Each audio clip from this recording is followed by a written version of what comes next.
Good morning and welcome to the Capital Gang. As Moses would say, the morning show would say, we have a bevy of topics.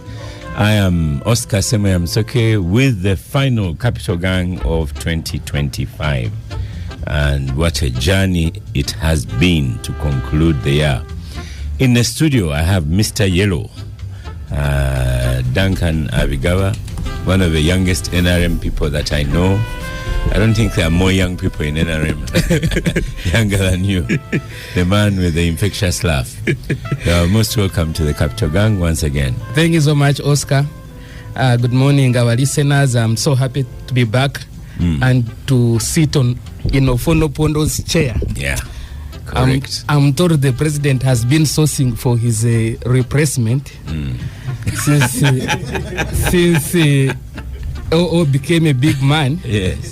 And by sitting in this chair, I hope it puts me a bit ahead of my rivals, if there are any. I did not realize that you're on a direct campaign, an application. Thank you, Oscar. Yes, so, but the dress code might get you there. Yellow hat, yellow shirt. What does the hat say? The hat says unstoppable. Unstoppable. So we've been running a campaign across the country to rally young people, the Gen Zs, people who are younger than me. You were asking if there are people younger than me in the NRM. Millions. So we've been going around the country. We had a unstoppable caravan. Yeah. So the caravan had these campaign materials, nice fancy T-shirts. You can see the hat. Yeah. It had some music. Bebe Kur was on board with other musicians. We were serving coffee, and we were hosting these discussions, podcasts, so that young people can air out their views. So yes, this Unstoppable is the campaign targeting young people to support them. And what have you collected so far in the airing out of views? Yeah, we've been around 30 districts across the country. And young people are mostly worried about, jobs. They say they do not get this money for PDM. They are not getting this money for PDM. And there is a program called skilling. Yeah. Youth skilling. It is under State House. And they were raising some issues there. And we've brought all those issues now, reported them to the responsible people. And that's why we had those conversations, so that young people can tell us what they want, what they think the government should do in the next term of office. And in regard to PDM and skilling, have you informed Moses Biarahanga on the findings? Yes, we have. One with figures and so on. Yeah, we have informed the State House. Yeah. We actually, on the 30th of November, Moses Biarahanga was in Rwachitura, he was there. We took some of these young people, they were 6, to have this conversation with the president, and they were there in the conversation for like 3 hours. So the 6 young people sat with the president for around 3 hours and aired all these views that we had gathered across the country. Concerns of the blockade of Facebook, issues of Starlink, which they say is cheaper, internet, why is it not here? Issues of PDM, why they have been left out, the skilling program, etc. So they had a conversation with the president, and Moses Biarahanga was in the compound. So he took note. Yeah, certainly. But the president has been saying, okay, PDM money is there, and if it has not got to you, it means someone has eaten it. So have they been naming the eaters of that PDM money? Not just naming them. I'm sure there are so many raw cadre officers, parish chiefs, sub-county chiefs, PISOs, and GISOs who are spending Christmas in the fridge. There is this term called the fridge. I think it's prison. Because when the president did the PDM tour around the country, which was last year, or this year, I don't remember very well, he throughout the tour, in different places, the Wananchi kept on referring to the people who were charging them what they call the processing fee. The people responsible illegally. The people responsible, the PISOs and parish chiefs and GISOs and DISOs who identify these beneficiaries and then work with the, I think, district leadership to disperse the money to beneficiaries. That chain was taking off around 10%, which is around 100,000, because ideally it should be 1 million. And when the president made that discovery, he ordered for a number of arrests across the country. There could be around maybe 200 DSOs, PSOs, GSOs, etc., parish chiefs, sub-county chiefs who are in jail because of the PDM money. Okay, that's very interesting. You've noticed how much time I've given you. It is the yellow time you've been given for airing all these views. Thank you, Oscar. Then we have Benjamin Katana in red. You are most welcome to the final gang of the year, Mr. Maneman of NUP. Thank you very much, Oscar. I see you're wearing a red shirt, and it isn't an NUP shirt, but it's red in color. Same as Abigaba's shirt is yellow, not NRM, but yellow in color. The color is deliberate, Oscar. The color is deliberate. Oh, no. Yeah, so I've been advising, I'm a teacher, so I advise students that are old enough not to wear yellow or red in this season because they are very dangerous colors. But you are politicizing them. They should be political people. No, I like my students to be safe, so... up to January, up to about January 20th. Oscar, we're a democracy. What are you saying? Up to about January 20th. Oscar, this country is a democracy. Hold on a second. Let's have I think the advice that you're giving to your students summarizes the state of affairs in our country. That first of all, we state-sanctioned violence, especially against both the enemies and the opponents and perceived opponents of the incumbent, has become official policy of the security forces. I think you have seen images of soldiers beating people who are carrying flags that are now associated with the campaign of the NUP presidential candidate. You have seen them beating people for putting on red. And following proclamation from the Chief of Defense Forces that anybody putting on, I think a few months ago, that security should come hard on anybody putting on uniforms of NUP. And so the pretense is no more that you have a national army, that you have a national police force. You now have what would be state agencies actively brutalizing and participating through brutalization in a presidential election to give advantage to the incumbent. I would say to you, but you're wearing red, so I guess some people can wear red. Well, even the ones you see being brutalized, it is happening to them for the first time. So don't be so sure that I will reach home safely. Your role should be to pray that I reach home safely.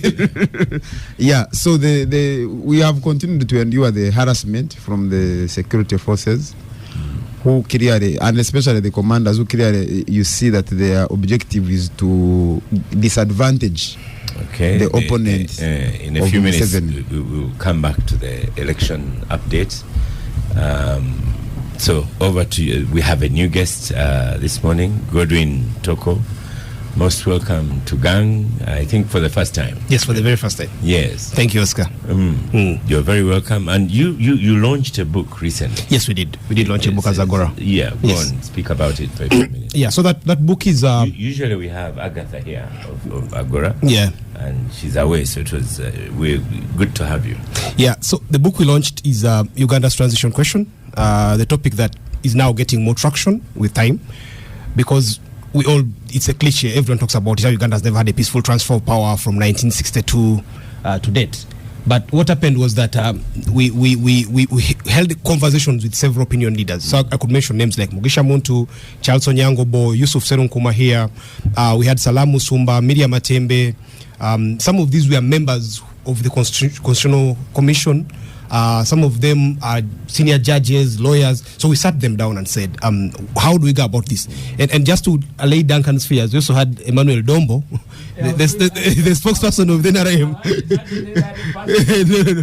No. It was deliberate. The book actually delayed because we needed to have an NRM opinion on the topic. So we also had Emmanuel Dombo, and we put together all their opinions.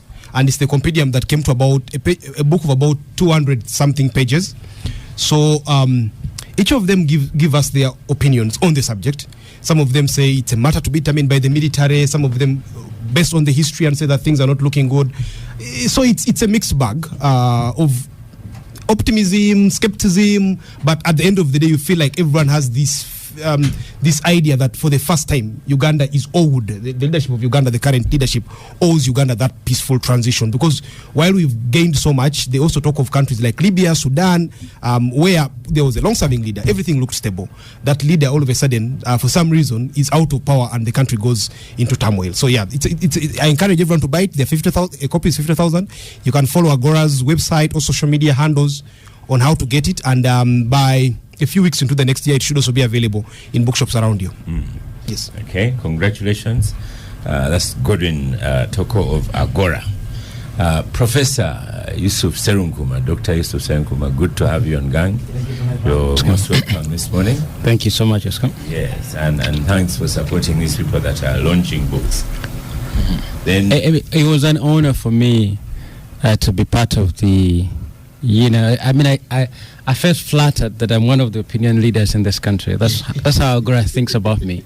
And when I looked at the cast where I was seated, I felt I was the smallest.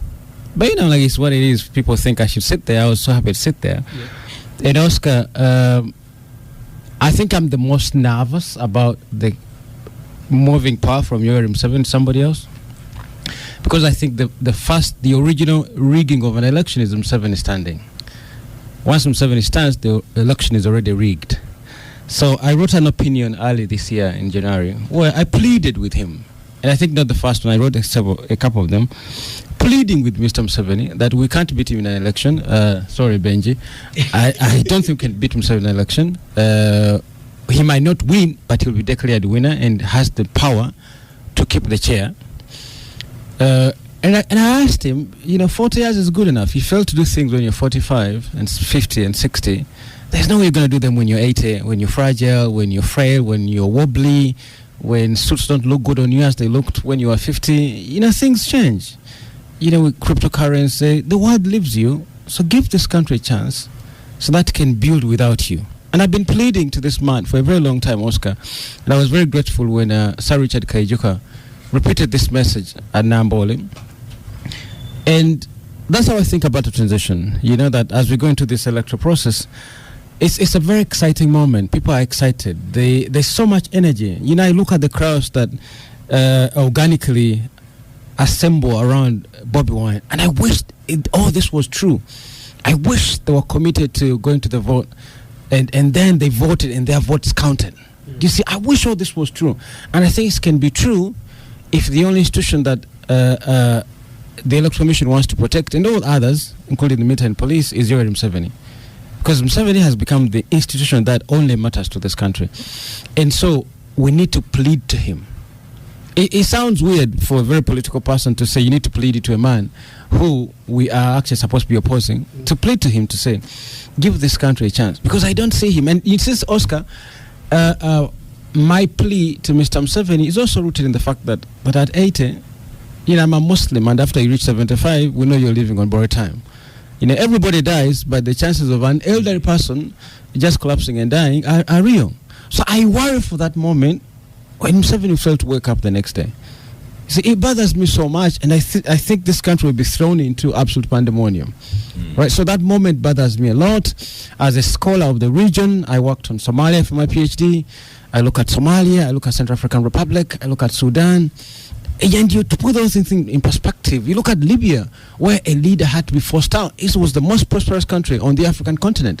And a guy had to be forced out forcibly. And the country is now in absolute tatters. Yeah. Right? They're selling slaves in Libya. Sudan, there's genocide happening in Sudan because there's a man who won an election 3 years earlier by 86%. And 3 years later, they were chasing him. You see, so these things bother me to a degree that I've called the election a circus. Because we know the results are predetermined. There will be a sizable or maybe 150 MPs of the opposition, and there'll be majority in RM, and we'll be back to the last 5 years. Yeah. You see, so these things in context. So many allegations, which I think shouldn't go and challenge. Oh, hold on, I'll give you a chance to challenge. So we have Mr. Paul Bukenya.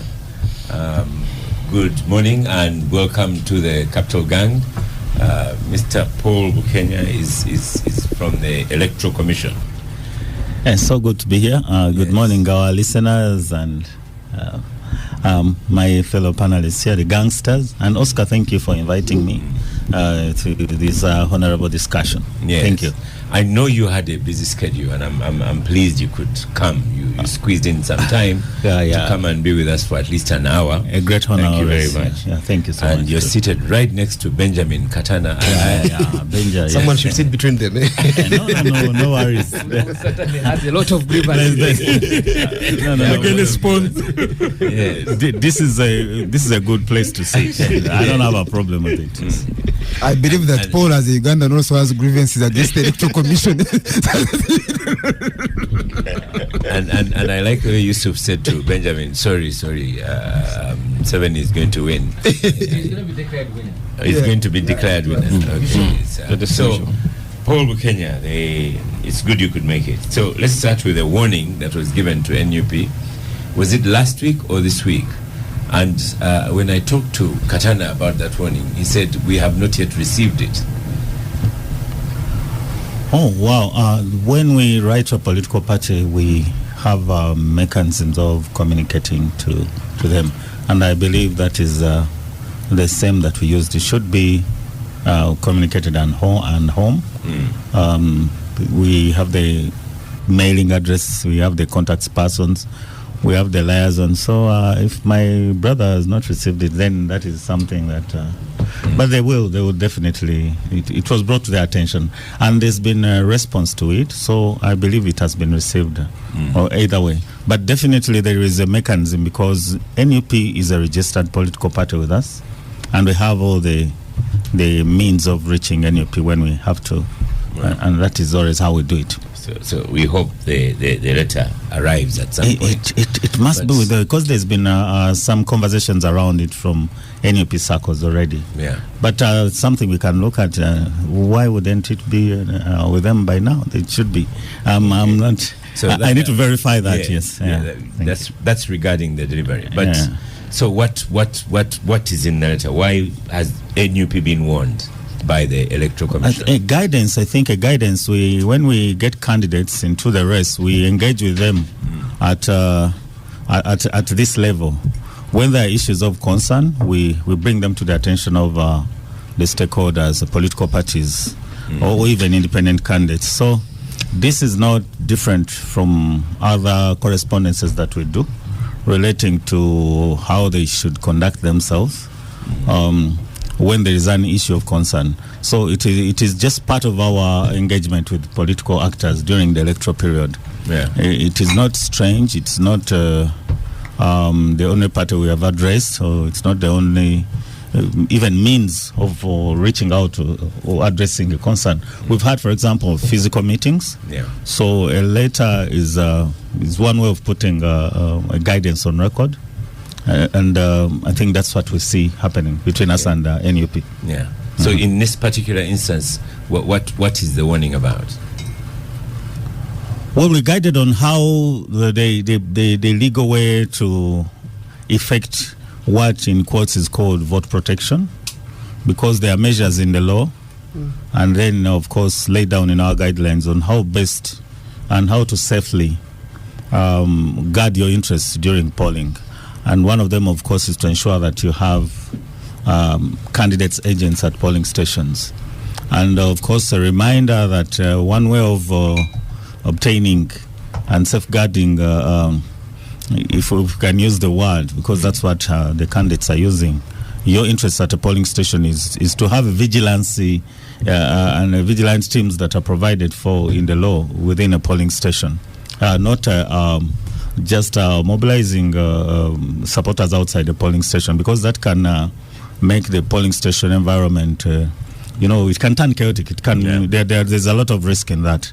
But definitely, we guided on how you can obtain copies of the results at that particular polling station, making sure that you are represented and that you have trusted agents who can convey the message to you straight from a polling station. It's lawful, it's legal, it is orderly, it is easy to enforce. These are people who even sign up. They even sign up, and so we guided that that's the best way to achieve the level of vigilance that our candidates are looking at in their mobilization. Yes. But I'm thinking, was that in the warning letter? Because, I mean, we are going to discuss that. It was definitely one of the ways about what is provided for in the law. Yeah.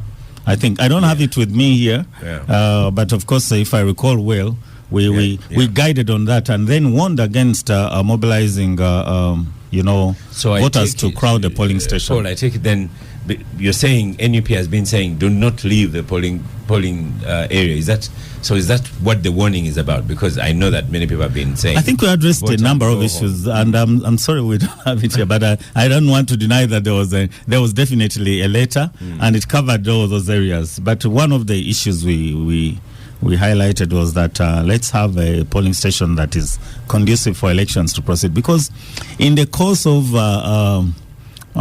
protecting interests, if I can use that word, we can also protecting the gains. If I can use, which is why I try to I put it in context there. In the course of doing that, actually, the polling station can be run down, and we can lose that polling station. We've seen situations where a polling station that turns chaotic actually has results. You cannot proceed with elections. So I think it is safer for candidates to mobilize the supporters to turn up in time and vote, and then keep the distances that we've given them, we've warned them about, not to crowd the polling station and complicate the polling process, or even lead to some of the scenarios that we always see. Chaos erupts from there because there's disagreement, intimidation. Some people even start campaigning on polling day, which is illegal. And there's a lot of risk in getting all those people there. It's easier to charge them up, and the result of that could be chaos at a polling station. And at the end, that can result in, we saw what happened in Kawempe. A polling station is roughed up, the ballot papers, everything, and the results are cancelled, and then we don't get what we want. So I think the best thing is to have two trusted persons, which is provided for in the law, and make sure they are there on time. They train with us. We are going to train our polling officials. They need to understand what is going on. They need to understand the processes, take care of the candidates' interests, and then report. Even pick the copy of results, take a screenshot, share them. So that's how you actually follow the polling process. I think that's how we guide it. But others argue that is not the law. The law says you can be 20 meters away. The 20 meters in the law is in the law, and it will be enforced. Of course, that we've talked about that. It's in the law. 20 meters will be enforced. Of course, we know that there are situations where a polling station is in such a narrow place that you can't even determine and that's because we don't have plots of land where we put polling stations. We use people's compounds, people's shops, verandas, and all that. So we are looking at all those things, and we think Ugandans will be considerate because we voted before.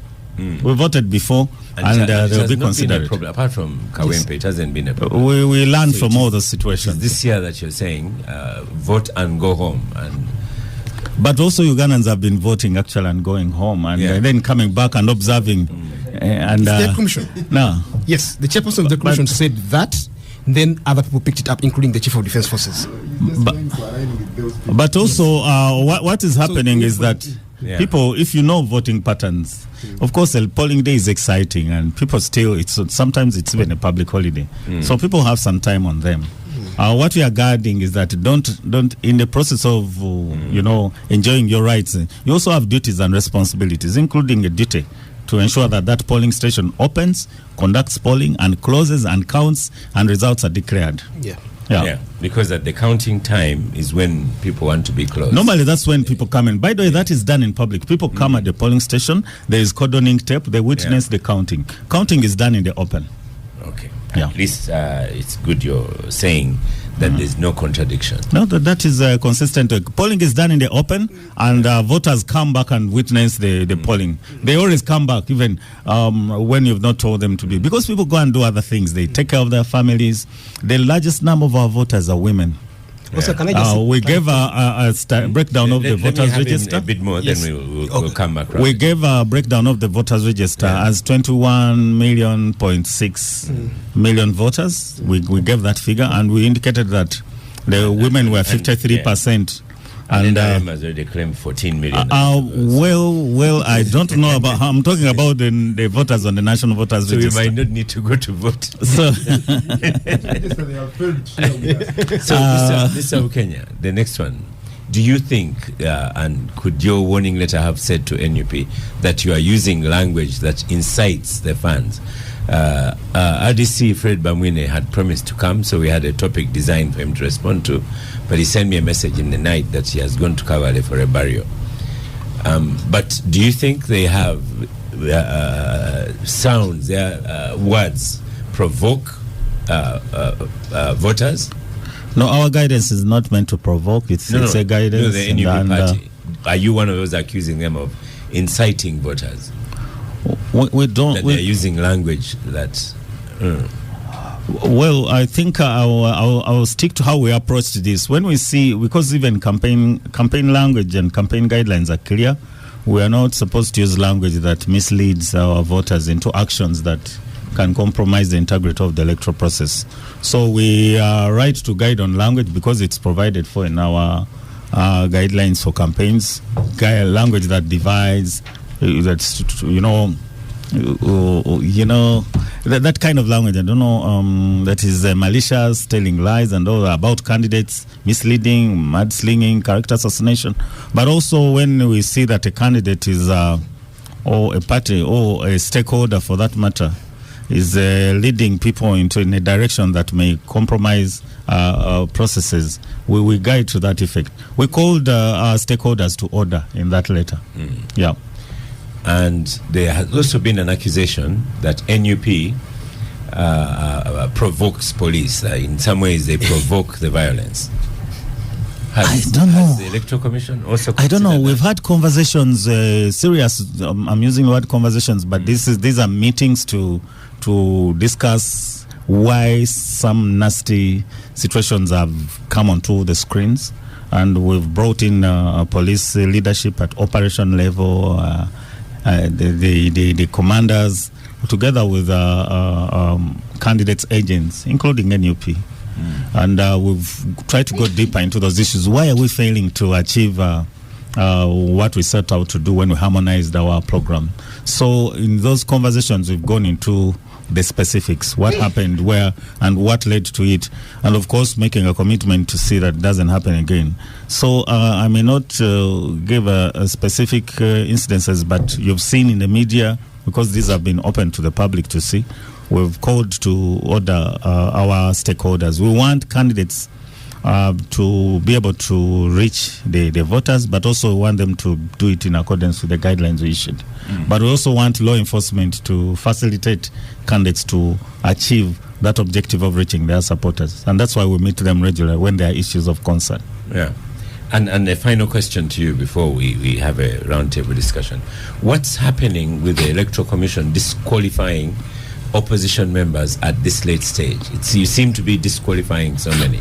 You know the nomination process was so elaborate, and now some people would say the Electoral Commission is looking bad if it is denominating people that they nominated after careful consideration.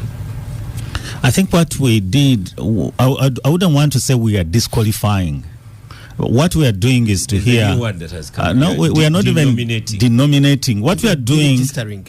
I think, yes, in some cases. I think, Oscar, what has been happening over since the closure of nominations is hearing and determining complaints arising out of the nomination. And they've gone either way. Oscar and I've not moved with the figures. Some complaints have been to the effect that I was not nominated while I qualified. And the commission has heard and determined those. And in some instances, the commission has said, nominate someone. So that is, I think, something that probably has not achieved much publicity, but that has happened. We have reviewed decisions of returning officers in accordance with our power as Electoral Commission. And where the matter has been heard, and hearing these complaints, my brother here is a lawyer, you look at facts and evidence. So where the commission has heard and determined the matter, it has decided that nominate so-and-so, or you denied so-and-so right to be nominated, please proceed.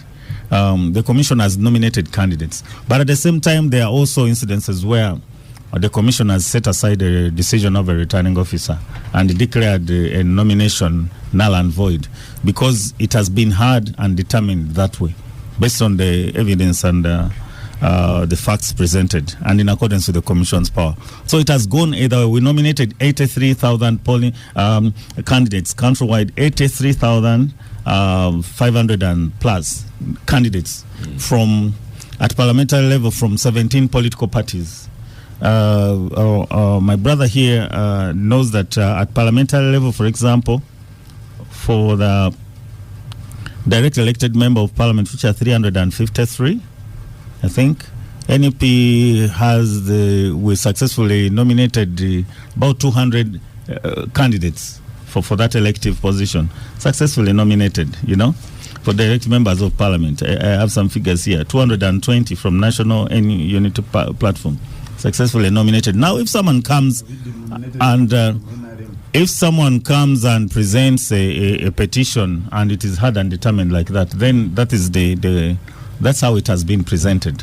But it's not because the Electoral Commission has set out to denominate candidates. No, we nominated them in the first place.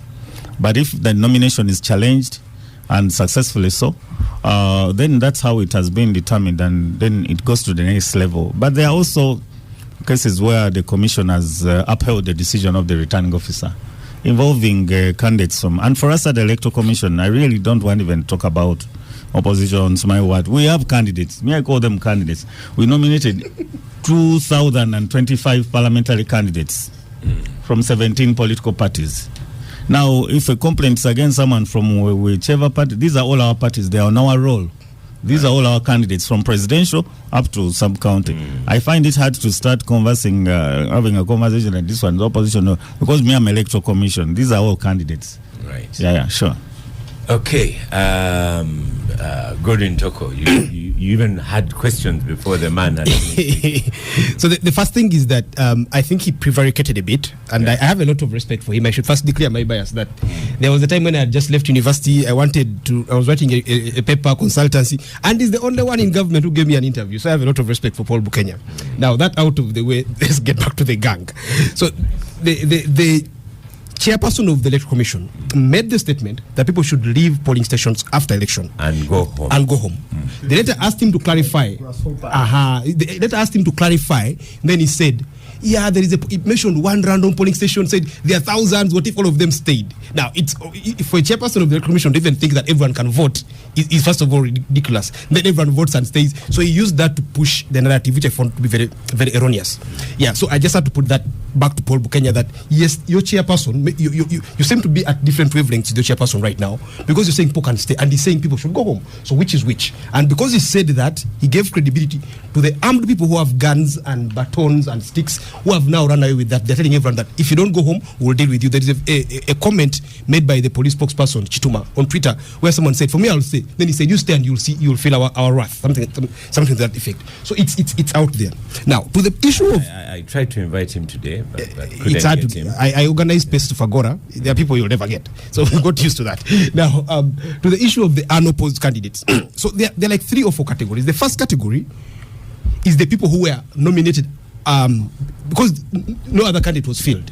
I think the lady Narua, there are about 7 of them, and most of them happen to be NRM. Yeah. So because NRM has been in power for long and all that is easily explained. 2, there is a group of people who were nominated and then their opponents voluntarily withdrew. So I think in that category you put people like the vice president. Her opponent voluntarily withdrew and said, for me, we've settled our issues. Right. So it doesn't matter what happened behind the scenes. If it is them doing it publicly, that's okay. Now there is a third group, the problematic group. In that category, the one that I would have wished Paul to speak about are people who are nominated. Take the example of Bukedea. People are nominated to stand against the woman MP of Bukedea, who is the Speaker of Parliament.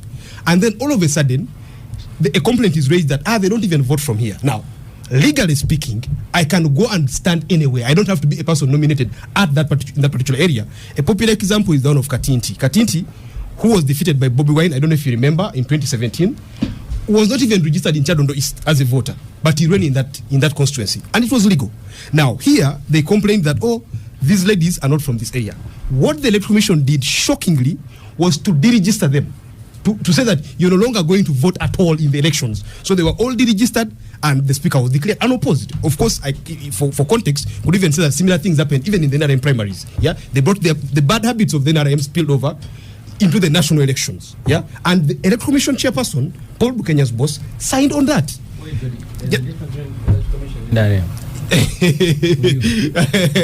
Okay, there's no difference. Anyway, let's go with that. So next you have the speaker's uncle. Similar stuff. Declared unopposed because the people, and you're thinking, guys, there is a law. Why aren't you following the law? And just yesterday, the opponent, who happened to be the opponent of the speaker's husband, Magogo, is declared unopposed. The opponent is disqualified because allegedly they didn't attach their certificate of resignation. Now the law says you can resign anytime between 90 days to the election date, to the nomination date. This gentleman resigned last year. Someone counted, I think it was Speaker Kadaga who counted. I don't know what Kadaga's interest is in this matter, but she said it's about 500 and something days. So this gentleman resigned. Well, 550 days before the 90. Yeah, like if they wanted 90, he could give them several 90s of those days. But now the accusation is that he didn't attach the date of resignation. What should have been the right procedure is that if you thought he didn't resign, you either ask his authority, the superior authority, that this gentleman resigned, or ask him that you have proof of resignation. Yeah, which he had because he shared it eventually. Even then, people shared this. So I think the Electoral Commission has become a victim. When you hear NUP taking those lines, it's because there is distrust. The Electoral Commission will look on as people are being brutalized and say, oh, because they're the procession.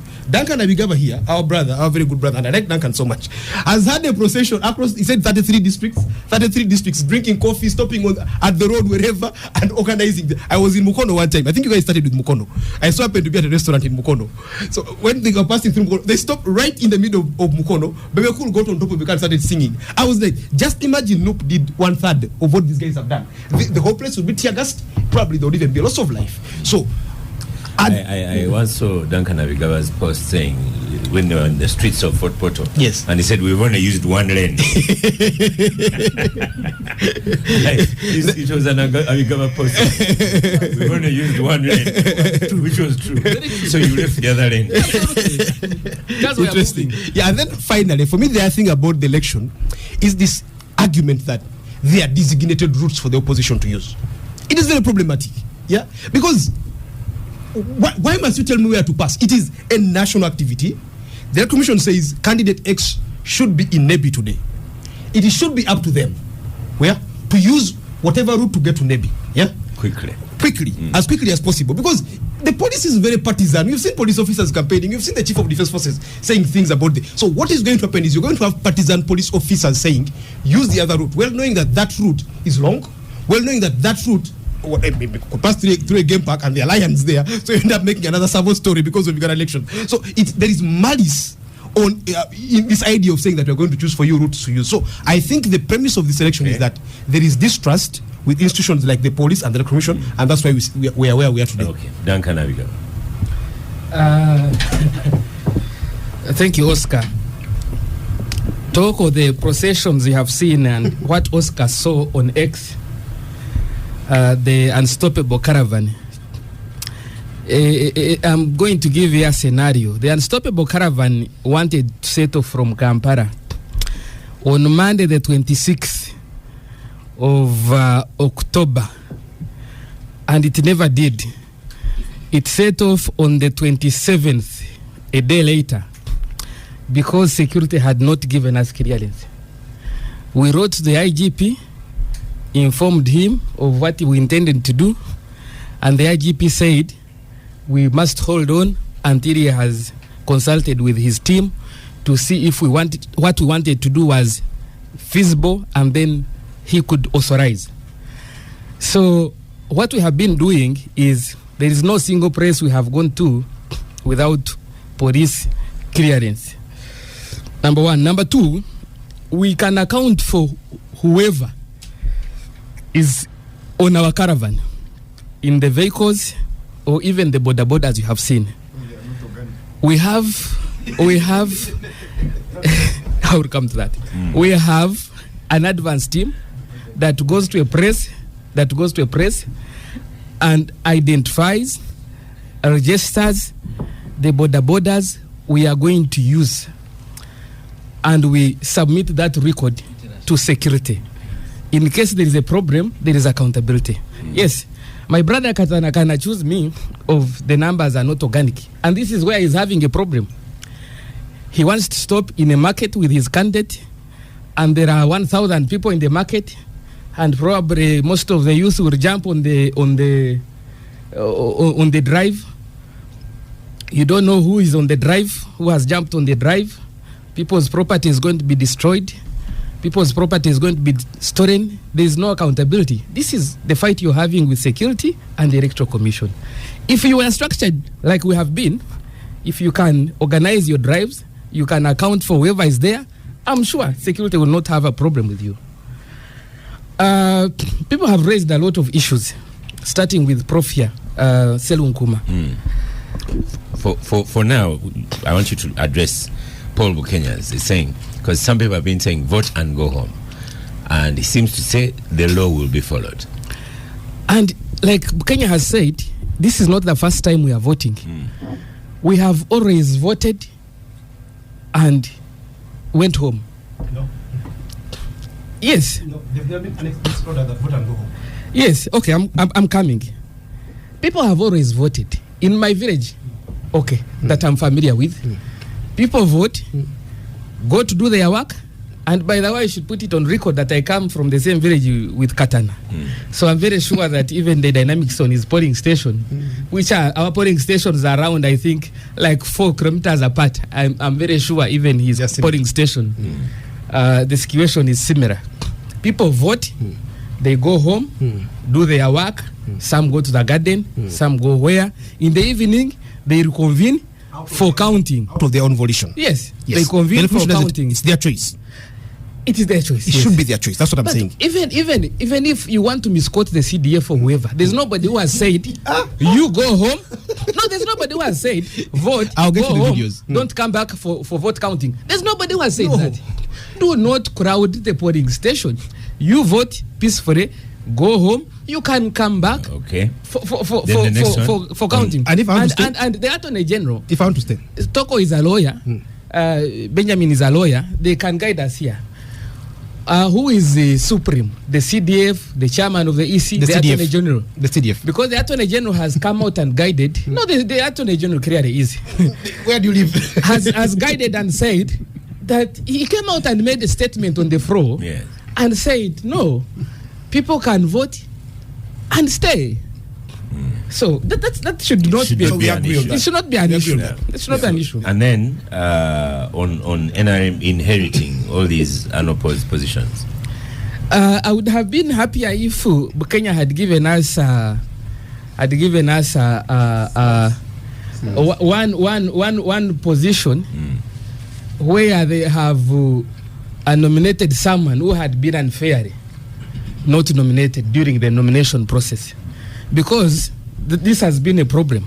People are saying, yes, many people are becoming unopposed in favor of NRM. In favor of NRM, yes. Yet there are people who had... Toko has made further allegations, as you had. And people have been making allegations, including our elder brother Akena, who have sit here, where Kenya actually seated, saying that he was not nominated fairly for the presidential race. So it would have been fair if Poro had given us at least one position where they have nominated someone after the nomination process has closed to balance this. Yes, there have been presses, I think, in maybe Bukedia. I don't know now if is it Budiope? I don't know if Budiope now is unopposed. Honorable Moses Magogo is unopposed. Yeah. Chura woman MP? Yes. Then there's the vice president. I think that should be that place is called what? Anyway, but the vice president. But you see, and I Deputy think Speaker? Yes, deputy speaker as well, unopposed.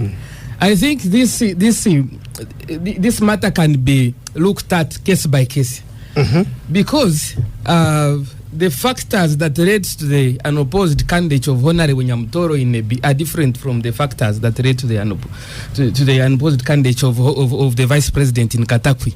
Different. That's what I said. Different factors. Yes. So I think we should study the subject further to see how are these people becoming an opposite? There has been an issue of usually the seconders or nominators. I don't know, the 20 people. You see, before we never had the national ID, and somebody could just sign and the system, the electoral commission system was not synchronized with the NIRA system, which my brother Katana worked so hard to build when he was in internal affairs. He knows there is synchronization of these systems. Now, if you use a wrong, a fake NIN number in electoral commission, if you're nominating me and use a wrong number, electoral commission will easily flag it because they have a database for the whole country.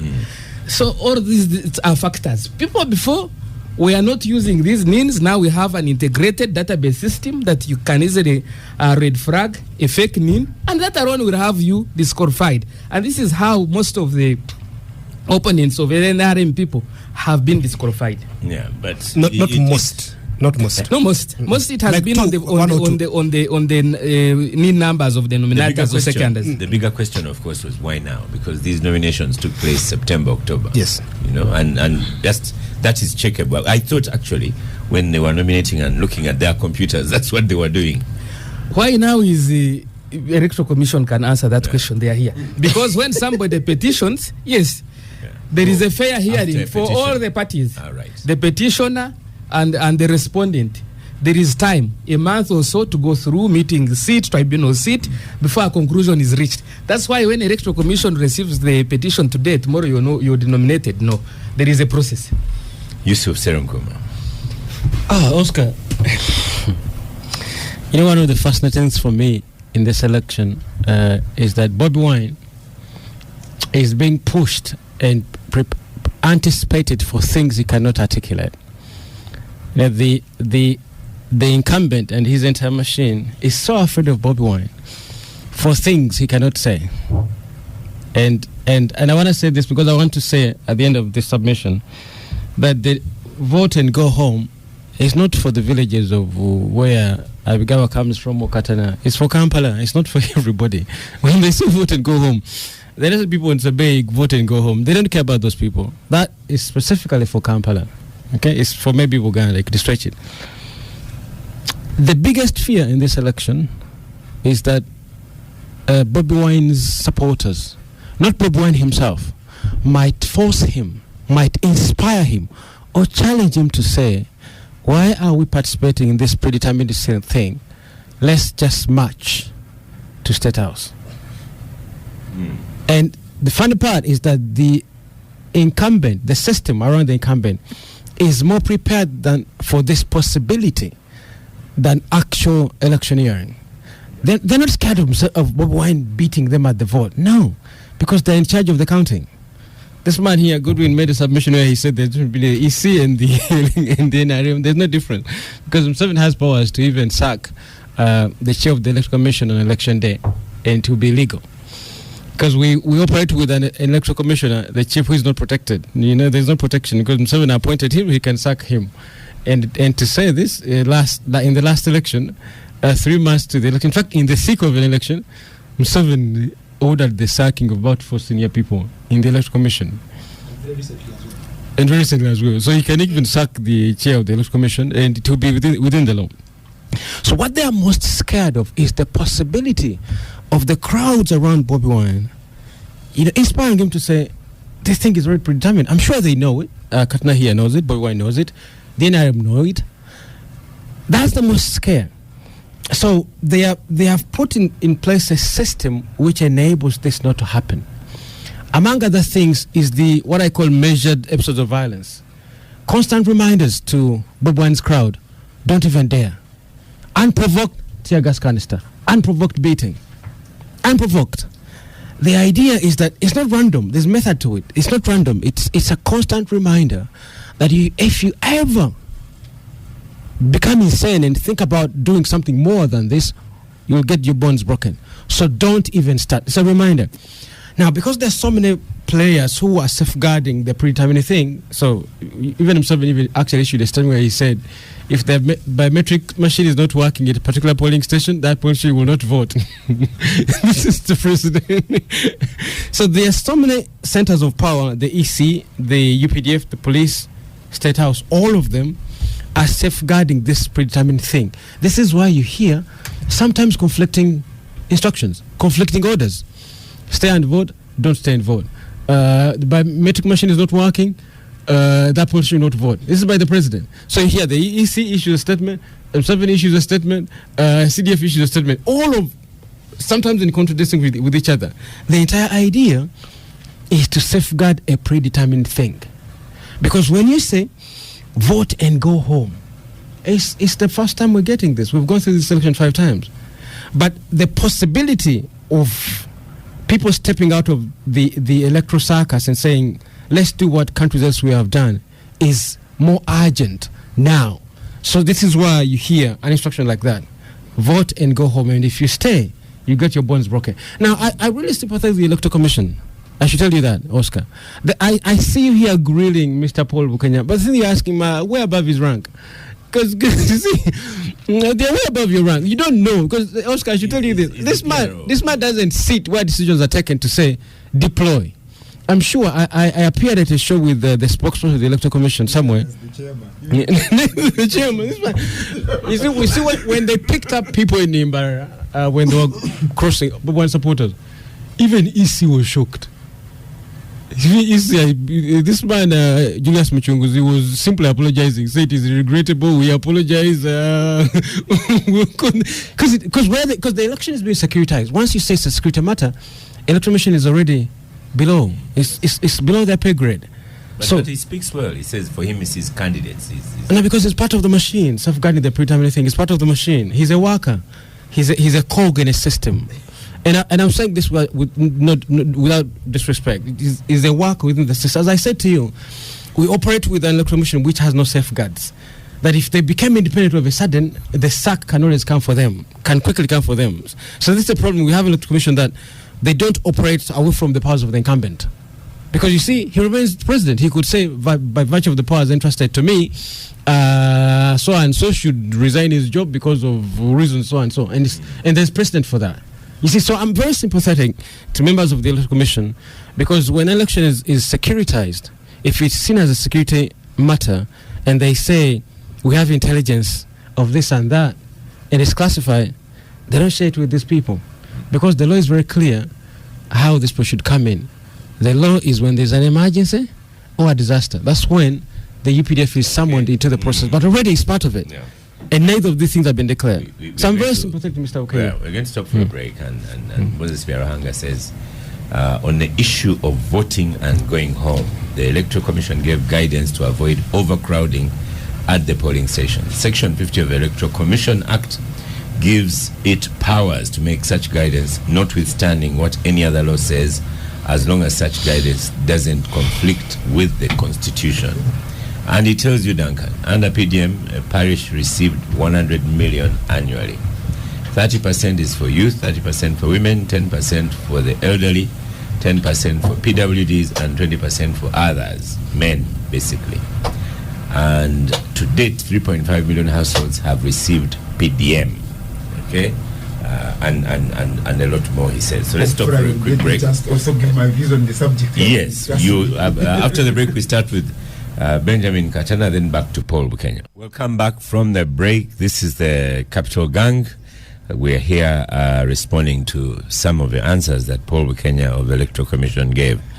Mr. Katana, you're on microphone. I think the starting point, Oscar and listeners, is that the Electoral Commission is grappling with what all state institutions in Uganda are grappling with, the captivity of state institutions. And this particular one is a very tricky case because it is the power of Museveni that is at stake, not any other thing. And therefore, when the army says vote and go home, Electoral Commission must find a way of aligning with that proclamation, whether it is informed by law or otherwise. Number two is that, so in doing so, the Electoral Commission has also now descended to what you would call rule by law, not rule of law. And that's you see Moses talking about powers of the Electoral Commission, but you see powers must be exercised within parameters that are set by the law. When you read the Presidential Elections Act, particularly Section 31(4), it provides that people who have cast their votes are free to stay at the polling station. But in addition to that, when you look at, because you see, the role of a voter does not stop at casting the vote, because the voter is a citizen and a participant by law in the process. Even under Section 67, during the counting, an ordinary voter can raise a complaint when they are counting the votes. It doesn't have to be the agent or the candidate. So you see, the framers of the law intended to involve the voter in the entire process. And even having an agent or a candidate present does not take away the agency of the citizen. But most importantly is to note that in Uganda, have we had cases of vote rigging? Yes, we have. On several occasions, the Supreme Court of Uganda has had the occasion to say, yes, there has been irregularities in these processes. Unfortunately, Electoral Commission is more enthusiastic about chasing people from the polling station than addressing the irregularities that have always left our processes tainted with irregularities. And so in the grand scheme of vote rigging, people sit and allocate themselves roles to play to make sure that is achieved. The people at the Electoral Commission are supposed to conduct a semblance of an election, make a declaration, and then now they are, because we bearing in mind the history of elections in the country and what has been happening, that's why we came up with the idea that the voter should be able to mobilize, what we call the protest vote, should be able to mobilize others, vote, protect the vote, and if the Kenyans, not him particularly, attempt to rig like they have always done, because even the Supreme Court has had the occasion to pronounce itself on that, then the people exercising their right under Article 29 of the Constitution should be able to protest and demonstrate, because we are not shy about this, because it's well within, it's a protected right under our Constitution. Now, because they are worried about that call, that's why now they are saying, because you realize that the NRM government over time has deprived people of their right to protest, unless you are protesting in favor of Museveni or was in PLU, you cannot protest. They have even gone ahead to make sure that the places where people use it to assemble, today you cannot go and rest at Constitutional Square, because they worry that maybe you are going to carry out a protest. So because they are worried of all those things, they know what they have taken away from the people, their sovereignty, the right to choose who should be their leader. Now they must find ways of ensuring that they prevent them from expressing their dissatisfaction with these processes. The biggest crime that the Electoral Commission is committing is allowing to sanitize those irregularities. I have had the occasion, both as an institution and an individual level, to challenge the leadership of the Electoral Commission about this issue of telling people to go home. Electoral Commission has had all the time in the world to move government to amend the law and say after voting people should go home. But they did not amend the law. The law allows people who have participated in voting, who are interested, to start the polling station. But because Narwe Iso and Mhoz and the rest have said people should go home, even Byabakama must come out and confirm that people must go home, which is clearly outside the law. And because now they find themselves in that, and I even challenged him. I said, if you have concerns about our campaign of protest vote, both in that public gathering at Sheraton by the Netherlands Institute for Multiparty Democracy, you are clothed with powers to summon us and we give you our side of the story. Now, the purported warning probably is in response to the challenge. Now, this warning, ideally, should have been, if it was addressed to us, because I first saw this in one of the online outlets. I shared with the leadership of the party, the Secretary General, the President, and everyone else, and it was news to all of us. Common sense and even rules of natural justice dictate that if Electoral Commission has any concerns about NUP, its presidential candidate, or any other person, they should summon us. We give our side of the story. But how do you issue a warning, which is a verdict, without listening to us? Because you see, people have always complained about the lack of neutrality of Electoral Commission. But in all these elections that we have had, Electoral Commission has always tried to put a semblance. But now, they have thrown shame out of the window. They are openly criticizing campaign slogans of candidates, which is very shocking. But also the manner in which they have conducted themselves, especially about, because people have been talking about how are these people being denominated.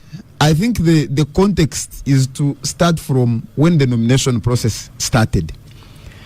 You had people being locked out of the nomination center in Bukedea, in Budiope, all across in Kakumiro of Nabanja. And why is this happening? Is what I referred to earlier. And after that, you have had people being given money to get out of the race. You have also had cases, particularly in Ankole, where people were arrested among other people that were arrested for no reason and put in jail. And among the people who were arrested were two ladies contesting in the district of Rwampara. So these people, under unclear circumstances, were released on condition that they withdraw from the race. And these are the figures that the NRM people want to come and brag about here, that they have 14 unopposed people. The same things they were complaining about Museveni was complaining about in 1980, people being stopped from going for nominations, people being kidnapped on the day of nominations, people being forced out of the race. This is what is happening. Why? Because it is part of the grand rigging scheme. For the NRM to be able to justify the figures they want to give themselves, the Moseses must have an argument that you see, even by the time we went to the polls, we already had 30 unopposed candidates. But number two, they know where you have parliamentary candidates, it is easier to deploy agents at polling stations. And for them to be able to rig, they must minimize the number of agents that you have at the polling stations. And by the way, on the question of agents, and partly why we're asking people to start the polling station, the culture has been, and gladly that Duncan has mentioned that we come from the same area.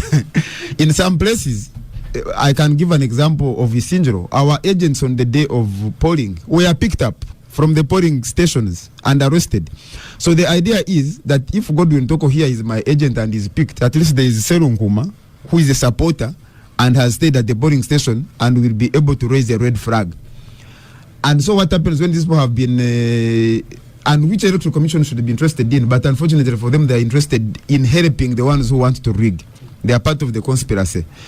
That you are going to have multiple people casting their votes. And now I know they are flagging around BVVK. But I can tell you that they will only deploy it in Uganda.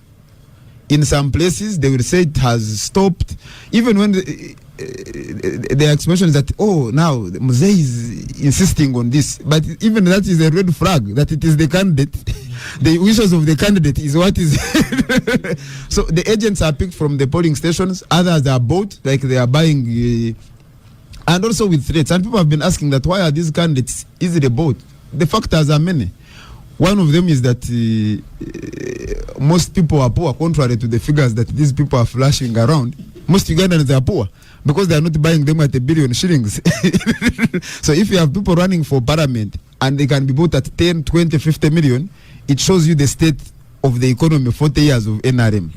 But number two, this comes... Yeah, I want to put to you yes. that you'd put Mr. Walukaga as flag bearer. And he has gone ahead to court, and court has upheld the decision of the Electoral Commission. So maybe there is meat in the... I spoke about, Oscar, I spoke about captivity of state institutions. In my language, I said that what kills the old dog does not spare the puppy. So the death that has killed the Electoral Commission has not actually the courts got these problems before the Electoral Commission. And I want to give a scenario. Unfortunately, the person I want to quote is dead. But at the beginning of this people power movement, there was when they stopped Bobby Wine, the singer, from singing, which Museveni later confessed was his action, a decision. I went with him and the Secretary General to meet the then chairman of Uganda Human Rights Commission because we had lodged a complaint. And why I can confidently report is that there were even employees of the 1 or 2 employees of the commission who still live. And he said, you guys, I can tell you that much as I have powers, I'm not going to summon the army or police for a hearing. The only thing I can do is to mediate. He even used the example of the torture that Bob Wine then had gone through. He said, you guys, when I saw the state in which you were, I got goose pimples. You are under military dictatorship. Nobody calls me here to tell me what to do, but I whip myself. That's medical. Yes. And so that gives you a picture of how all these institutions, courts of law, and I will give another example that Duncan here is familiar with. I'm sure, or I hope. When the Right Honorable Mama Babas was running for president, there are some young people in NRM that were mobilizing for him. They were arrested. They are now, I think, still, one is Ruzindana, another one, I've forgotten the rest. They were arrested and taken to court. So in the meeting that sat subsequently, they bragged, they said, you arrested us, but you were given bail. He said, I'm the one who allowed the court to give you bail. You did not defeat me. So that gives you a clear picture that what the death that has killed Electoral Commission did not spare courts of law. So Abigaba wants to unleash his laugh. But on another note, I know that Paul Bukenya doesn't have a lot of time. But do you think NUP, the language, are you provocative? We are not. Are you inciting violence? I mean, no. Bamwine was alleging that last week, and so we've missed having him here. You know, Oscar, the old adage that the guilty run before they are chased. When our presidential candidate goes to and talks about tribalism and sectarianism, they say you're inciting people. But why don't you respond to the specifics and say you're lying? These are the facts. When he talks about state captivity, like I have talked about, they say you are using a bad language. So because they are worried. The words, other words, I say when he says we want to be rebellious, we want to be rebels. Yes, but to rebel is to oppose. That is the best, unless the NRM people have forgotten English. But to rebel is to oppose. It does not mean picking up arms. But for them, they are always, you see, in every election, part of the rigging scheme is to manufacture a crisis and use that crisis as a justification for using violence against the opponents of Museveni. And so now they must find a reason to show that we are running a campaign that is intended to disrupt public peace, because they want, first of all, to get buy-in from the moral voices in the NRM, if they are still there, but they also want to get justification for using violence against the opponents of Museveni, because that is one of the strategies they use to enable him get advantage. And I want to challenge, some of you have friends in security and you have their phone numbers. You consistently look at their status update on their phones. They clearly show that, especially the commanders, they show you whom they support. So they have taken a side, and for them to get a cover, first of all for getting justification, but also because you have a dictator who also needs to borrow money from IMF, from World Bank, but also not to be isolated by international institutions.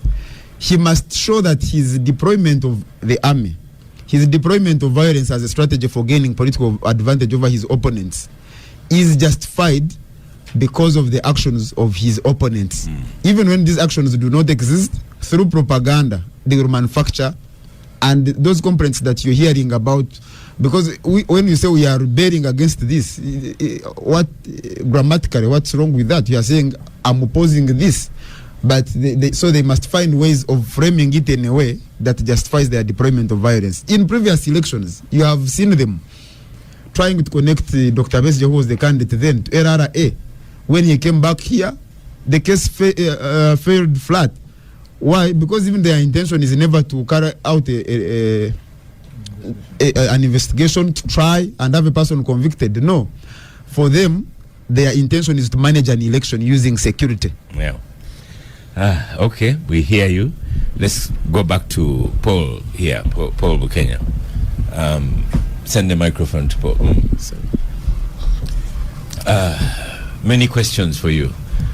Well, yes, Oscar, and well, I'm here, and I hope I'll clarify and guide on issues raised by my colleagues here. We are not sanitizing anything. We are guiding on a process over which we have a mandate and control, and of course executing in accordance with the laws of Uganda. So we will enforce order at polling stations, but we will work with the people. So we need to understand and agree that, contrary to what my brother Selim Kuma here said, yes, the stations in the upcountry, as well as the ones in urban areas, Kampala and others, they all need to be such that they can facilitate voting. So that someone approaching a station is not worried that they are going to be intercepted and by a crowd, or even, threatening to go away or anything like that. So keeping our stations in order is our responsibility all, and I think we will enforce that, as we always do. And I think Ugandans will accept that it is their responsibility to ensure that. And the critical thing is that your polling station opens, conducts polling, concludes polling, and counts and announces results at that polling station. So for that reason, make sure you follow the guidance that the Commission gives. So concerning our, I may not have picked one of those things. So the issue on polling station order is very clear. And of course, I want to assure Ugandans and listeners there that as we progress towards polling day, our voter education information now is about polling process. How to correctly mark the ballot paper, how to conduct yourself at a polling station, what you should wear when you're coming, because you're not supposed to come wearing slogans and other things that they are not allowed at a polling station, things like that. So we want the candidates to echo the same messages, including how they should conduct themselves, even within the vicinity of a polling station, because law and order and the public assembly, anything related to public assembly is not dispensed of because we're having elections. So everyone should have at their mind, behind their mind, or rather on their mind, that we want to ensure peaceful elections. And the way they can be ensured starts at a polling station, when there is order, when things can flow well, and of course, following the guidelines issued by the Electoral Commission. He talked about Electoral Commission as an institution that it's alive and well. It's not dead. That's why we have, like I mentioned, we nominated candidates. We are in charge of organizing, just a few days ago, even yesterday, we are receiving ballot papers for parliamentary candidates. I mentioned the figure here. My brother, since he comes from the National Unity Platform, and these are things that he knows, works closely with the party, up to 220 candidates nominated. But when we finish nomination, it's like when we do all these traditional functions, go and satisfy the requirements in the family of our in-laws, and then come to church. And then the priest still stands up and says, if there is anyone who has a reason why Mugabe should not wade with Pauline, and then someone comes and says, I have a reason. While we have satisfied everything, I think our decisions are not above the law. They can be reviewed. And that's why we see that some people have been challenged unsuccessfully. But Robert, you are right. Perhaps you should have come with figures and answers to show where, what you call, because I'm not supposed to call them opposition or whatever. What you call those candidates have been, the rulings have been in their favor. And this is not because the commission wakes up one day and says, Bwana Serukuma, today let us rule in favor of so and so. It's because of what has been presented, facts and evidence, and that's how a matter is determined. We were taken on that commission, how will you handle Nakawa? Nakawa has a very, very big MP and who also holds a very big responsibility in Parliament. But we say that this has to be had on its merit.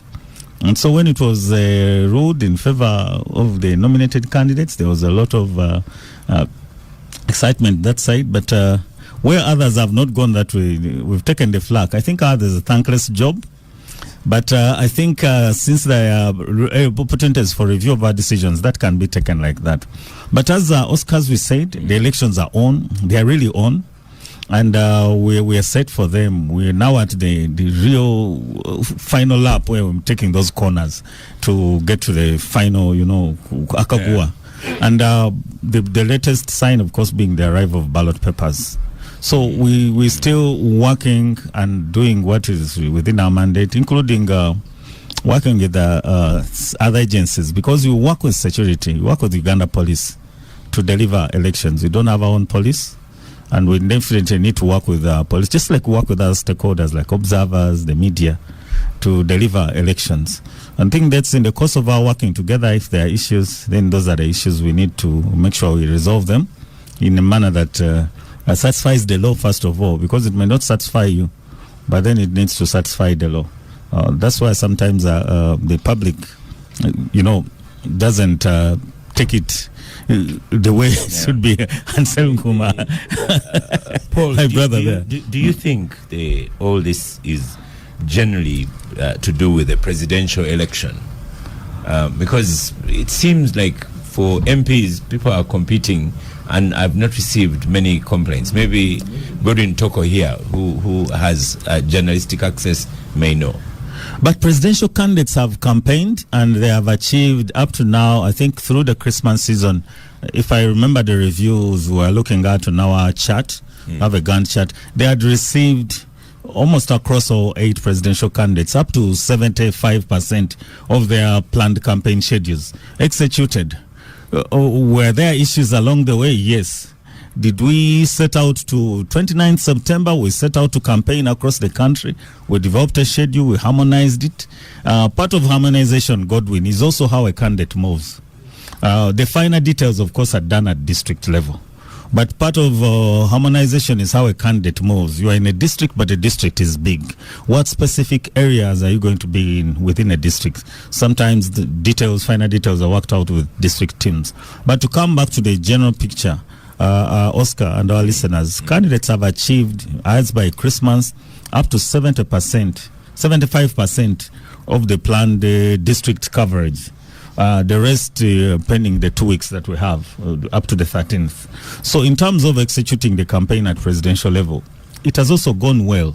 If you isolate the issues that we have seen clashes, the commission has taken action. The commission has written and also summoned. So besides writing, we've also summoned physically and engaged the stakeholders on issues of concern during the campaign. So I think on that matter, we've taken responsibility and we continue to take responsibility because we want it to end well. We launched the roadmap. There are key milestones that are ticked off. It results and ends in the polling day. We want the polling day also to go well, which is why we are guiding on issues of concern. Yeah.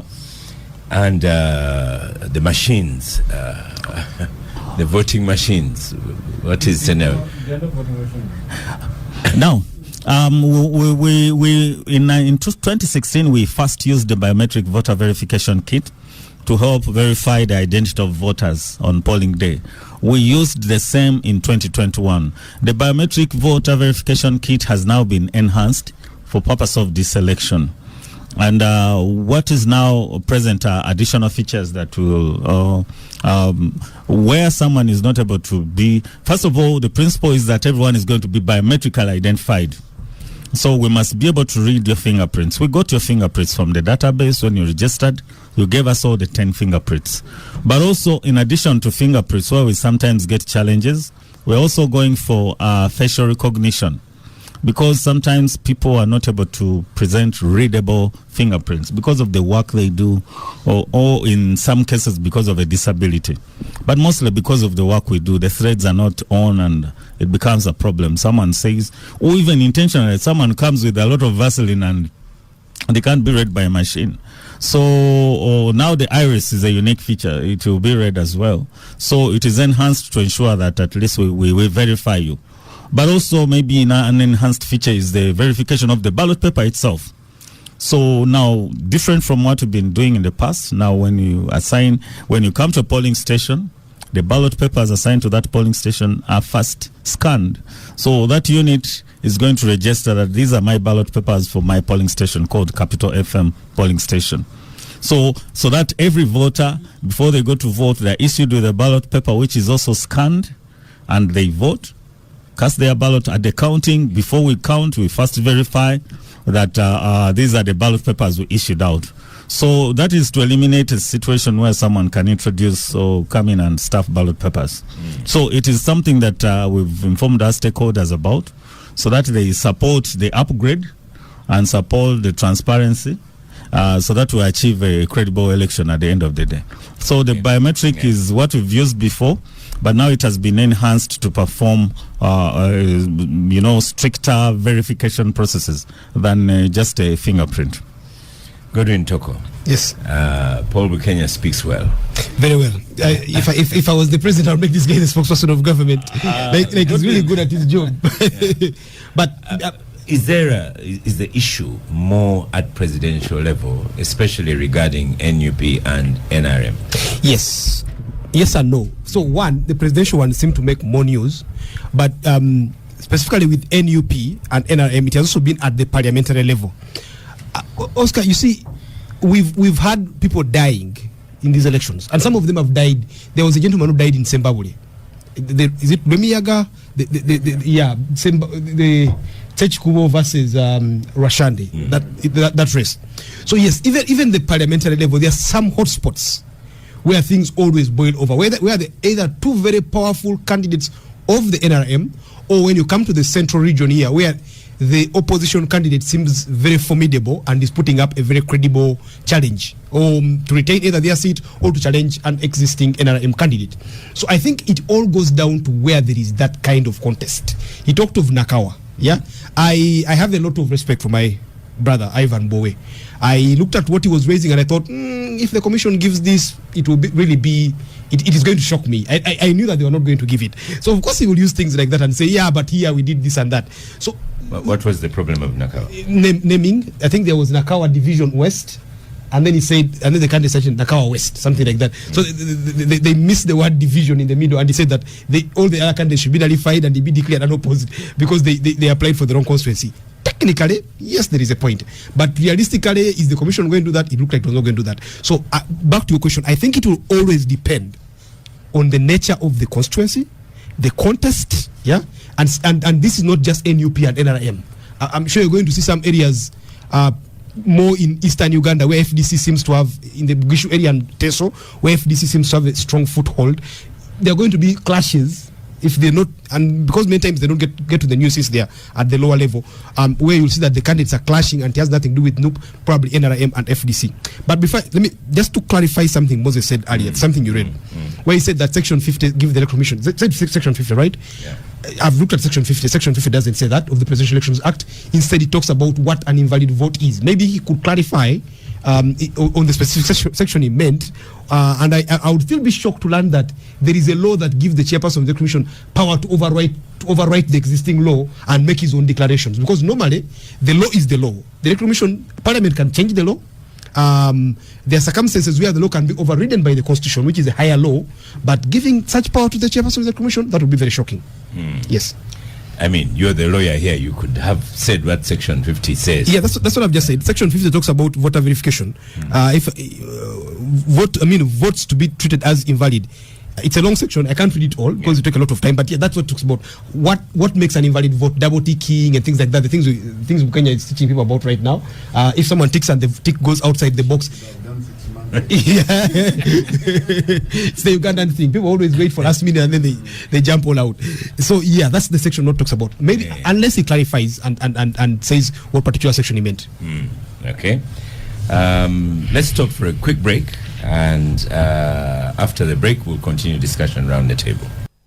Welcome back from the break. This is the Capital Gang. heading towards end of the year. Moses is quick to point out to you, Godwin Toko, that he mentioned Section 50 of Electoral Commission Act, not the Presidential Elections Act. And also challenges Benjamin that, do you believe that Warukaga was wrongly denominated? Does he have the necessary papers? Again, Moses is wrong. Unfortunately. Yes, he's wrong, because this particular law gives the commission powers on polling day to act in under circumstances that are unforeseen. So, for instance, it can extend voting time if, say, like rain happened in the morning and people started voting late. So, yeah, it's not powers to override the law. It's powers to change circumstances in those particular situations. I hope you can clarify again. We may end up spending the show clarifying, going back and forth. But Abigawa, Duncan Abigawa, are you people in NRM interested in the voting machines? Very much so. And because Serunkuma says it is only for Uganda. It quote Katana's own words, the old adage of the guilty run before when nobody is chasing them. Katana and company have been complaining about vote rigging. And here we are saying we have got a solution to vote rigging. VK machines. One vote, one person, one fingerprint. So now why the Katana is now complaining that you see it has been brought for Buganda, for ETC. Can we wait and try out the new system? And then my brother here, Yusuf, I want us at one of the capital gangs, maybe in March, maybe in April. He's a researcher. He's been talking vote rigging and so forth and so forth. You identify a constituency, work with the Electoral Commission and other stakeholders, do forensic audit of one constituency. You can pick something, Nakaseke North or somewhere in Jinja. Presidential results, parliamentary results of that constituency. We come here and look at them vis-a-vis what the Electoral Commission is going to announce. We should avoid these blanket statements of the election is predetermined and so forth, because we cannot prove them. It's just general talk.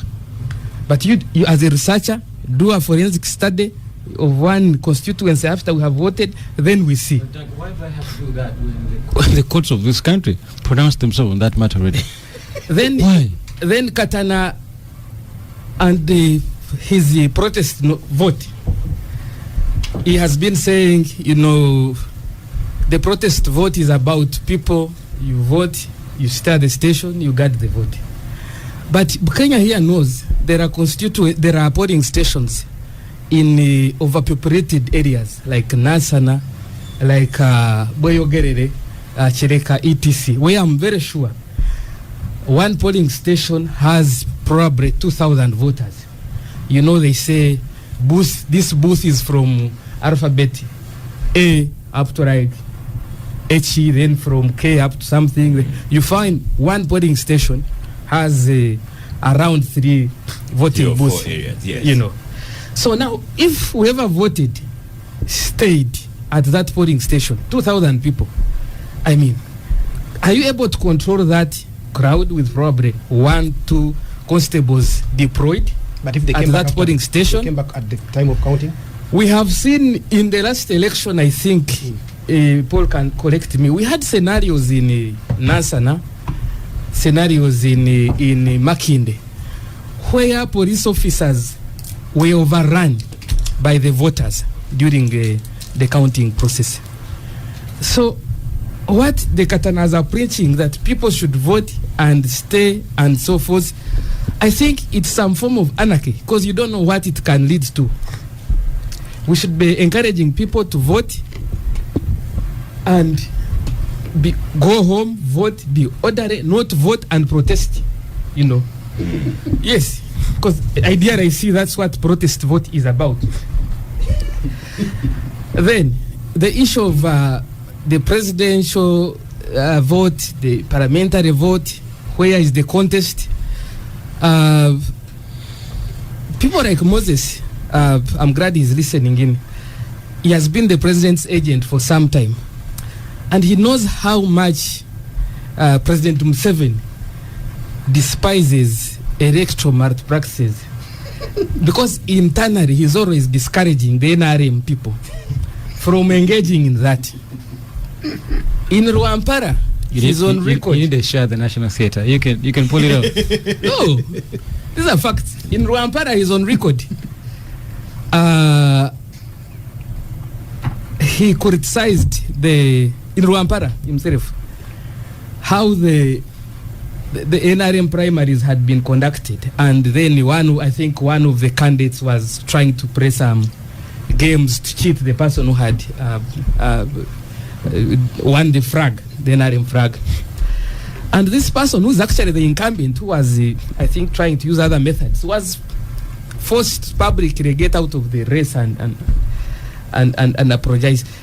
The president goes up to that extent to show you how much he despises this malpractice. He tells NRM MPs that you must work hard and achieve your victory, no shortcuts. Paul was talking about candidates covering probably 70%, 75% of the areas they were supposed to cover for campaigns. I'm very sure President Museveni now is at over 80%, because he's left with the greater Kampala metropolitan area to campaign in the remaining 2.5 weeks before we vote.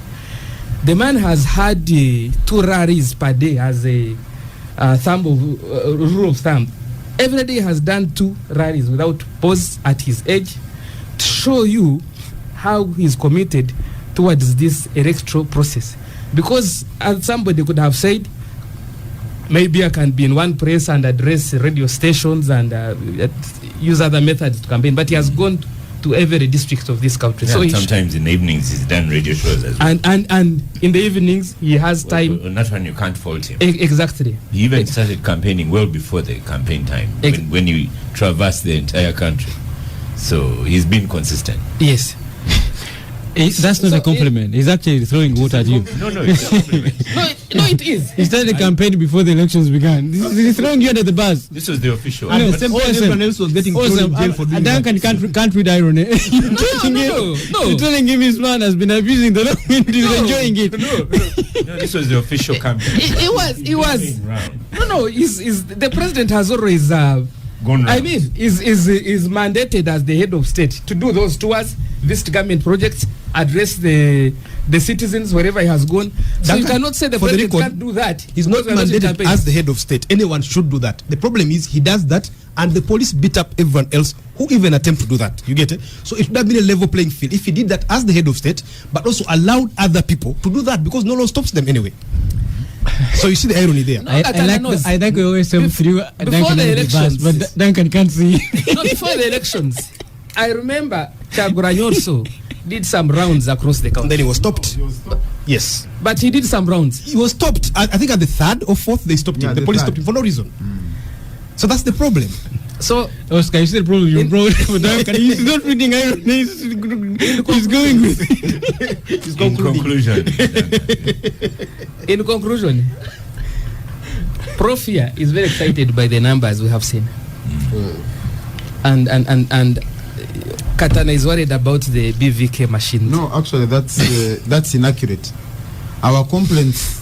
Hold on, let him finish. Yeah. We have 2 weeks to voting.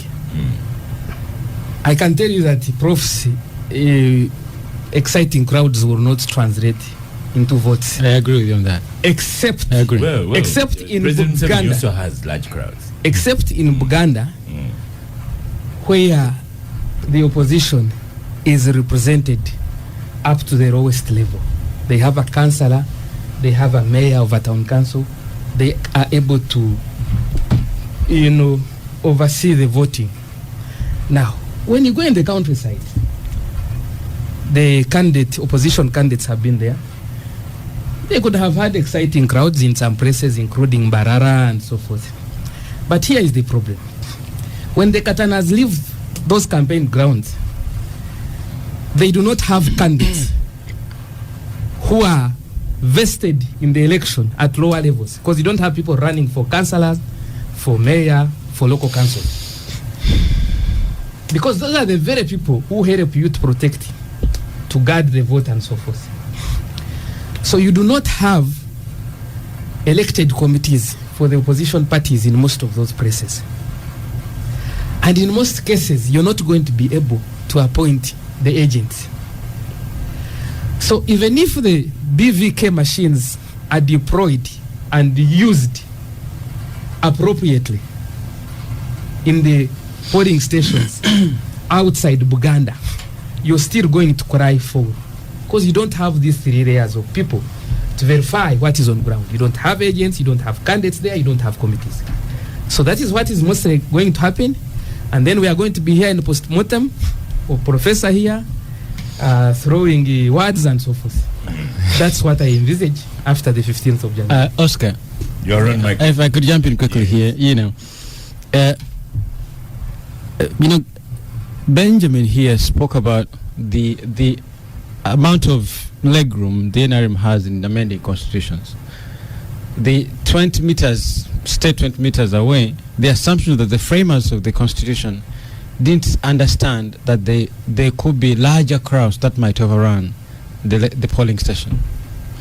If that is the understanding in the NRM, and the NRM has a history of often amending the constitution, they would have amended this provision. They could just take it out. It is within their power to amend or delete. They would have done so. Instead, contradicting themselves at this moment and issuing conflicting orders. In light of that too, Oscar, there's an article which is very enabling for the opposition. Article 29, Section 1D, which allows them to protest and demonstrate peacefully unarmed.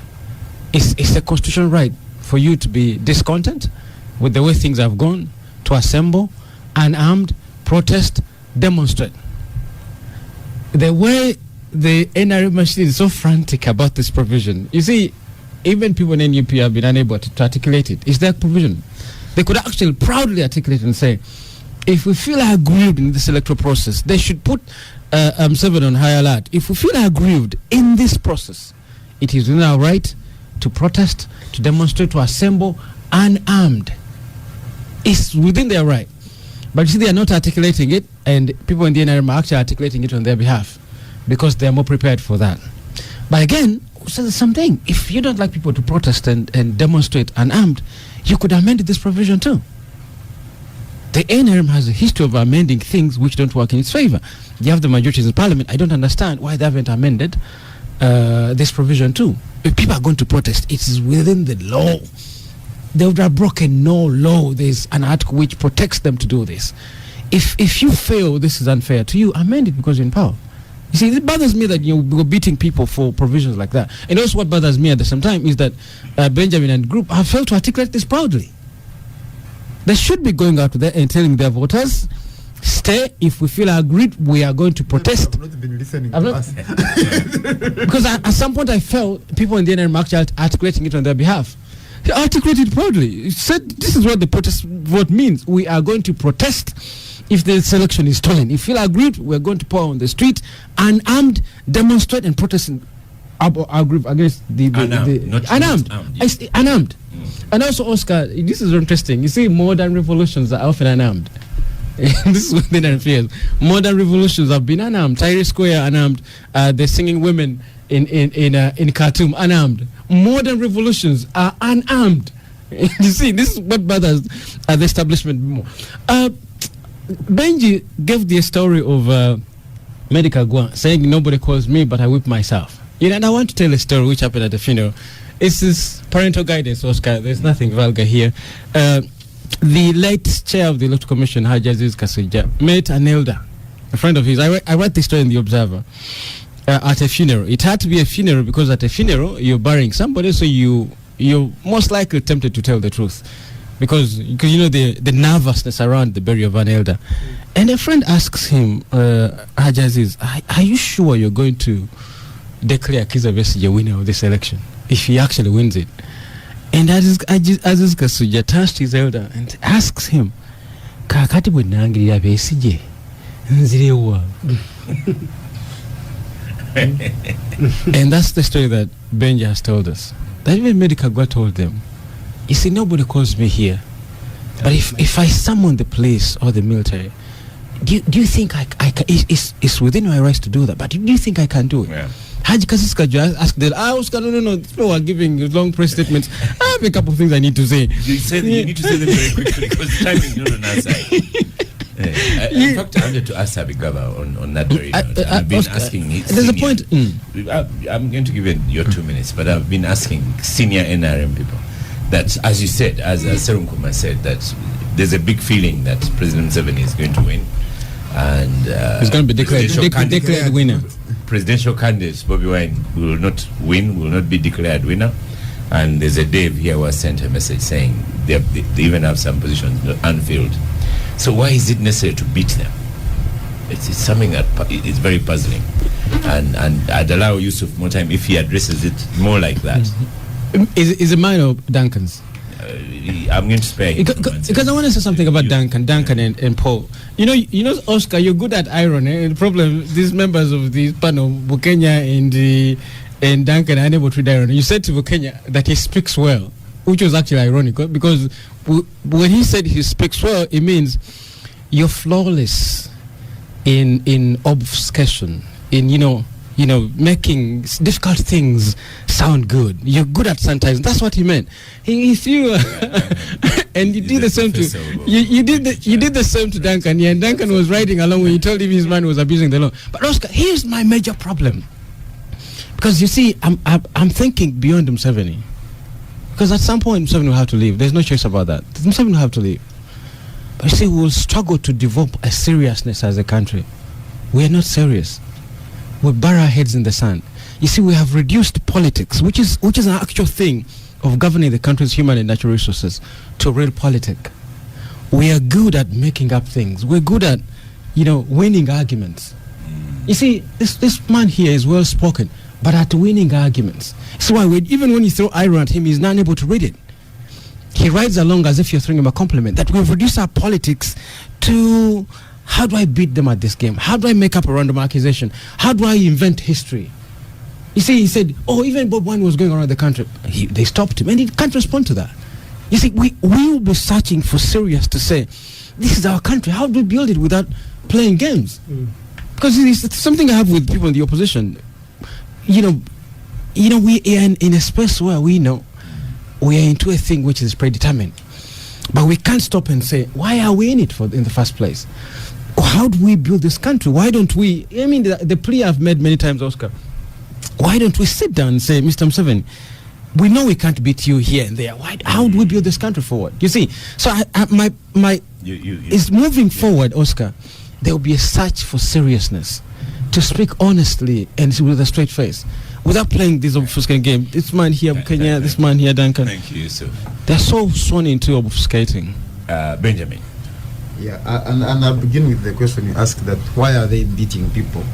Though I disagree with your idea of winning. But maybe declaration, yes. The beating is intended to reinforce fear. Because the leadership, Museveni and his team, are alive to the injustices that they are carrying out in this process and even before this process. And they know for sure that people would want to exercise their right to challenge these injustices through protest, which we have been saying, and it has been emphasized by Yusuf here. And so for them to be able to keep the population under fear, they must show them the extent to which they are willing to go in terms of using violence. But number two, and Duncan in his concluding remarks has spoken about the absence of candidates for local council, and that articulation of his simply gives you the reasoning behind their actions, even before elections, of ensuring that the opposition does not carry out activities in these places, activate committees, because they know that once you have the committees, then it disadvantages them. But number two, his hypothesis is inaccurate, because even in the previous election, with all the challenges that happened, we had our candidate beating the candidate of NRM Museveni in places where we didn't even have a candidate, didn't even have a committee, didn't even have any person identifying as the leader of NUP in that particular area. So the the absence of these committees does not necessarily mean that you cannot beat them in those places. Number 3, I want to correct the record because I think both Kenya and Duncan, who are directly and indirectly from NRM, seem to suggest that we are complaining about the deployment of technology. We have never been opposed to the idea of deployment of technology. We have been making a case for 2 things. One is transparency in the whole process. If you ask the Electoral Commission to tell you how this system was procured, you will end up at a security agency like ISO, which is an extension of the political machinery of NRM. But number 2, we have talked about the likely scenario, because even in 2021, what the technology they deployed worked in some places it wasn't deployed. So we have seen RDCs, for example, in Chiruhura, in RDC of Mbara district. We have seen the candidate in Remyagarwashand and others saying voting is going to take place on the table. There is no secret ballot. These are the concerns the Electoral Commission should be focused on, but they are focused on efforts to challenge those issues. We have had cases where you have 100% voter turnout in Chiruhura and other places. Nobody had died, nobody was sick, and all of them voted for the same person. How is this technology going to address those concerns in those places? So those are the concerns we have about this. Says, will it detect multiple voters? Exactly. This technology. Our concern is not, we are not opposed to deployment of technology. But also how much information, because if, for example, there's challenging an election and you're doing auditing, how much information does the public, do the candidates have about this technology, and at what point does auditing of the process start, and where does it end? Oscar, a quick comment on the machine. They say the machine doesn't answer any of our grievances. The machine is voter verification, voter identity verification.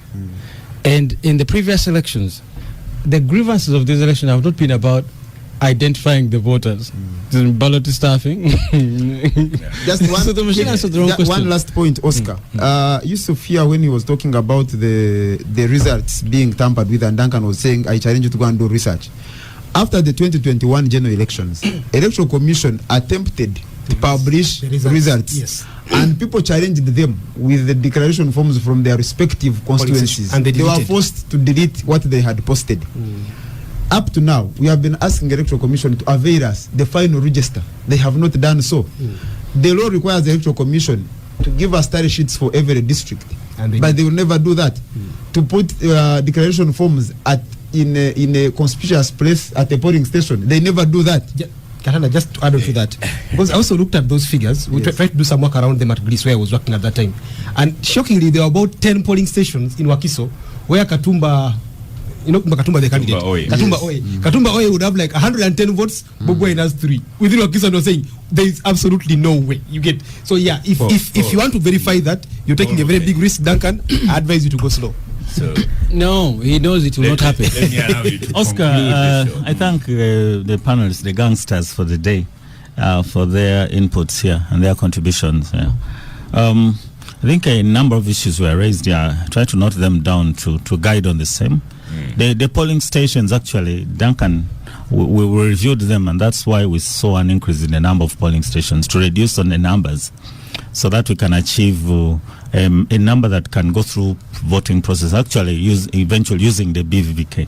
And now the maximum is 600, and we don't go beyond 700. So that is done to ensure that people can vote from 7 and close voting at 4 p.m. and we go through the processes during day as much as possible when there's still daylight, although we provide lanterns and solar lamps for the dark. So we have Benja. We procured BVVK for the polling stations, and there are 50,000 plus polling stations. We procured 100,000 BVVK machines plus, which are enough to cover a unit that is used for that day and the spare, so that when we get any technical issue, we can address it. The objective is to ensure that the BVVK works, which is what we're working on towards, because it will help address Bwana Serunkuma. The verification of voters has been a key grievance. Achieving one person, one vote Because when you talk about staffing or anything like that's what it means. And that's why the kit, like I was telling you, one of the functions is to verify ballot papers on issuance. And before we count, we still go through the process, scan every ballot paper. It has a QR code. It's a very fast process.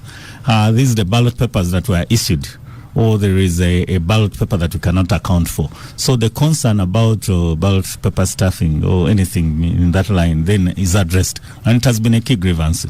So I think BVK aims to address that. So we're addressing the concerns of stakeholders as well as our concerns as Electoral Commission. We don't want to be associated with stuff like that. So Ugandan voters will definitely give us the candidates, and they will give us the results to announce, because they're the ones who vote, which is why I think at this point candidates are doing the right thing. They're telling people to turn up and vote for them. Turn up and vote for your candidates, and that's what we'll announce. I think it is real unfair to sit here and say the Electoral Commission has a predetermined, even as a percentage, it already has something. No, that's not true, and I had that moving around this table. That's not true. Let's urge Ugandans to come up and vote. And they will give us the results. We'll have candidates across political parties, and we're not ultimately responsible for their performance. Everyone will perform as the voters decide, and that will be very, very, very important. So come out and vote, and then we will announce what you have voted. And the announcement starts at a polling station, which is open to public. And that is very, very clear. So the incidences that my brother... so we don't have time. But I allow that sentence. We called police to order. We really engaged police at the highest level that the issues that are emerging need immediate attention. So it was not just writing, it was also physical meetings at the highest level. And we think that as we go into the final 2 weeks, we will see... more and more enforcement, which is also, facilitating candidates to campaign. So we think that is fine. The programs are going on well. Now the registers for candidates, on nomination day, we gave out a copy of the National Voters Register to presidential candidates that were nominated. It was done openly in broad daylight, and we are printing right now. Electoral Commission has worked through this season. We are printing the copies for the 8 presidential candidates, which are going to be given to them. They are for purposes of voting day. Thank you so much, Paul Bukenya of the Electoral Commission. And don't listen to Yusuf Serunkuma here, who says that I don't mean it when I say you speak well. Prof knows I'm a graduate of LEAT 311, and I understand irony and everything around it. So Godwin Toko, we'll talk of air. Indeed. Moses Pierohanga is not letting go. He tells you to look at subsection 2 of it. I beg your pardon? I looked at it, and subsection 2 talks about the process, including nominations. So things can be extended. If some candidate is not nominated because they were stuck by rain, etc., the Electoral Commission can have special powers to extend it. What the Electoral Commission doesn't have is power to override laws and say, while the law says ABCD, you must leave the polling station. Right. So I think I hope you can continue this discussion of and we wish Uganda Cranes well today when they play. And yes, those were in my credits. Uganda Cranes is playing Tanzania this evening. I actually think they played very well when they played Tunisia. I hope they play well this time around. I hope. The other team was superior. Sometimes you concede. At the end of the day, it's a result game. Thank you so much. Godwin has participated in goodies. Here, Capital Gang is where we don't have to bring a chapati in the pocket. And I wish you a merry festive season and a happy new year. I am Oscar Semoyamsoke, and I shall see you next week. Next year, actually.